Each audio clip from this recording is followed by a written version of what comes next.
ஏதாவது சாப்பிட்டீங்களா? கவலை மதர், முதல் தடவை வீட்டுக்கு வந்திருக்கீங்க, உங்ககிட்ட கொஞ்சம் தனியா பேசணும். ஏண்டா பாஷா என்ன பெரிய பாதுஷா நினைப்பா? அந்த ஆண்டனி பத்தி இந்த ரங்கசாமி தான் தெரியும். அரசாங்கமே அவன் கையில இருக்கிறா. அவனை எதிர்த்தா பெத்த தாயா இருந்தாலும் கொன்னுடுவான். அப்பேற்பட்டவங்கிட்ட நான் ஏன் வேலை பார்க்கறேன்னு பாக்குறியா?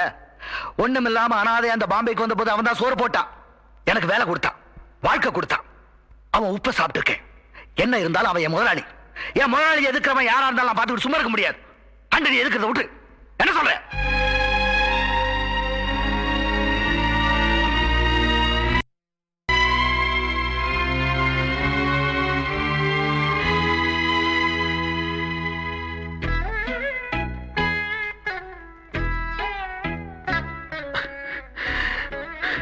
ஒரு வருஷம் நீ நல்லா இருக்கணும்பா.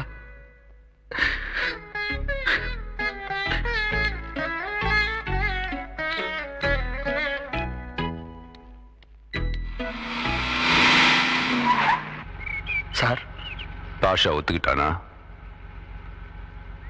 டிரைவர் வண்டி எடு.